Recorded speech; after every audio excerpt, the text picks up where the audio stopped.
Olha que jogo tenso, hein? Flamengo na lanterna do Brasileirão vai encarar o Coritiba, que também perdeu os 2 jogos até agora. O botão vermelho, aquele do pânico, está prontinho para ser acionado. A questão é, já chegou a hora do SOS? 2 jogos, 2 derrotas, nenhum gol marcado, sofreu 4 gols e está na lanterna do campeonato. O tempo é pouco, é curto. A falta de conhecimento do futebol sul-americano pesa muito. A falta de conhecimento dos jogadores individualmente vai fazer com que ele cometa alguns erros, como o Jorge Jesus cometeu, e isso leva tempo. Só que a nossa paciência é bem curta. Mas botar, pelo menos nesse início, a culpa por algum erro, eu acho muito cruel. O Flamengo foi à Europa e com apenas 2 encontros, os dirigentes que comandam o futebol entenderam que Domenech poderia manter uma filosofia de trabalho parecida com a de Jorge Jesus. Futebol ofensivo, com muita intensidade. Só que nas 2 primeiras partidas, não foi o que se viu. As peças são as mesmas, sem dúvida nenhuma. Agora o catalão mexeu em alguns pontos estratégicos e deixou totalmente desconfortável, principalmente Rodrigo Caio na lateral direita e o Bruno Henrique muito aberto longe do Gabigol. A questão tática foi debatida numa reunião ontem em Goiânia, onde o Flamengo segue concentrado. De parte a parte, houve cobranças e a certeza de que as mudanças aconteceram rápido demais. Mas há um outro ponto importante que partiu do próprio Domenech, logo após a desastrosa atuação contra o Atlético Goianiense. Jogamos depois de 24 dias. Parece que estamos na pré-temporada. Um ritmo muito baixo. Os outros times estão em um ritmo mais alto do que nós. Não é bem assim. O Atlético Goianiense não entrava em campo havia 5 meses. E a inatividade do Flamengo foi uma opção do clube quando articulou a volta do Campeonato Carioca bem antes dos demais estaduais. Após a final contra o Fluminense, no dia 15 de julho, o elenco teve 11 dias de folga e mais 8 dias de treinos com o interino Maurício Souza, até a chegada do Domenech, que teve apenas 1 semana de trabalho antes da estreia. Nesse pouco tempo, Domenech percebeu e declarou que o time tem problemas físicos, que alguns jogadores estão fora de forma. Pois é, essa entrevista do comandante espanhol repercutiu e causou polêmica aqui no Brasil e também em Portugal. O integrante da antiga comissão do Mister revelou ao Globo Esporte que era um absurdo esse tipo de comentário. O clube publicamente preferiu não se pronunciar, mas extraoficialmente a informação é a de que todos estão dentro dos índices exigidos pelo protocolo rubro-negro. Nesse sábado, o Flamengo enfrenta o Coritiba fora de casa e fica a expectativa de como o Domenech vai escalar a equipe. O novo normal rubro-negro está bem diferente daquele que todo mundo se acostumou a ver. O botãozinho está lá, com a palavra do torcedor rubro-negro. Os títulos com o Flamengo vão ficar para sempre na pele do rubro-negro e também do Rafinha, né? Mas pelo jeito ele vai sair do Flamengo. O time ficou em Goiânia, depois de perder para o Atlético Goianiense. O Rafael Seba vai falar de lá para a gente com mais informações.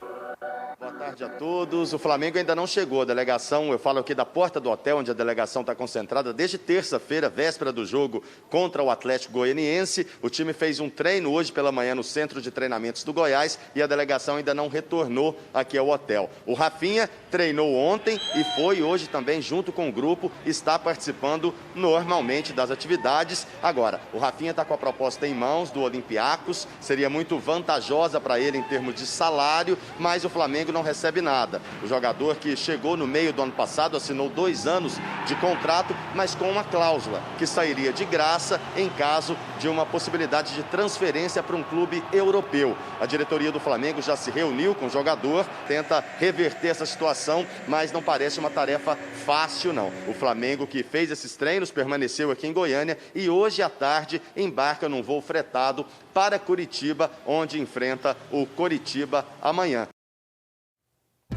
Obrigado, Seba. A notícia do Fluminense está lá no ge.globo. O time tem o desfalque do atacante Fred para o jogo de domingo contra o Internacional, só que o zagueirão Matheus Ferraz pode reforçar a zaga está recuperado de lesão. Até agora, no Brasileirão, o Fluminense perdeu para o Grêmio e empatou com o Palmeiras. E no Vasco tá tudo bem. Estreia tranquila contra o Sport numa noite inspirada de um cara que é um velho conhecido do torcedor vascaíno. No futebol, as camisas mudam, mas as amizades continuam. E Felipe Bastos recebeu carinhosamente os ex-companheiros do Sport, onde se sente melhor. Quando eu voltei ano passado, eu disse que eu estava voltando para minha casa, e esse ano, quando eu voltei de novo, fiquei aqui. Eu disse que eu estava ficando em casa e aqui é onde eu me sinto à vontade. No Vasco ele tem história, foi campeão da Copa do Brasil em 2011, disputou 166 partidas, cheias de altos e baixos. E tá chegando na área. E olha ali ele entrando na área. Enquanto o Benítez se virava com o marcador, o Felipe Bastos foi pro lugar certo. E a espera valeu a pena.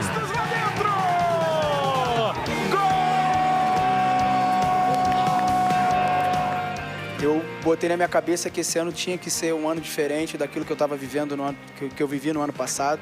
Novos tempos, mas com uma velha marca dele. Cobrança de falta, cheia de perigo. E não é por acaso. Tem o nosso treinamento de faltas e ele é um dos jogadores que sempre gosta muito de treinar. Foi sentindo que o pé estava bom e quando pintou outra chance, convenceu Pikachu e Benítez a deixarem a bola com ele. Eu falei com eles que eu estava confiante e que eu já tinha batido uma falta bem e que eu estava calibrado. E mostrou que estava mesmo. Perna direita na bola, bateu! Lá dentro! Gol! Uma esbarradinha na trave de novo, mas com um final diferente. O cara tá iluminado! E tava quase tudo dando certo. Ele chegou perto de fazer o terceiro por cobertura. Pelo alto também foi o caminho que o Cano escolheu. Não seria por gols que um argentino seria lembrado nesse jogo, e sim por... Canho. Canho. Canho é como se chama na Argentina, isso aí que o Benítez fez com o Betinho. A boa e velha caneta. E o estojo do Benítez estava cheio de canetas. O Sander também ficou rabiscado. Canho. Canho. Depois de o Benítez distribuir canetas, Felipe Bastos saiu, sem os aplausos que ganharia num São Januário pré-pandemia, e virou auxiliar técnico do Ramon. Exigente, cobrando, dando bronca. E do banco, ele viu o Sport ficar mais perigoso com o Bruninho e o Adrielson, que não passou da trave. Toca na trave do Fernando Miguel! Já nos acréscimos, ele percebeu o que tinha acontecido num lance importante entre o Ronaldo Silva e o Bruno Gomes. Chamado pelo árbitro de vídeo, Rodolfo Toschi Marques foi até o monitor e expulsou o Ronaldo. No final, Felipe Bastos trocou camisa com o Maílson para guardar de lembrança do goleiro que ganhou dele uma noite para esquecer. Que pé calibrado, como é importante começar vencendo, né? E domingo, ó, aviso pra você, tem Vasco ao vivo na Globo, 4 da tarde, o adversário é o São Paulo em São Januário. E pra terminar o Globo Esporte, Marcos Braz, diretor do Flamengo, falou agora que o Rafinha aceitou a proposta do Olympiacos da Grécia. Ele vai deixar o Flamengo. Boa tarde, bom fim de semana pra você. Pode subir as letrinhas. Tchau.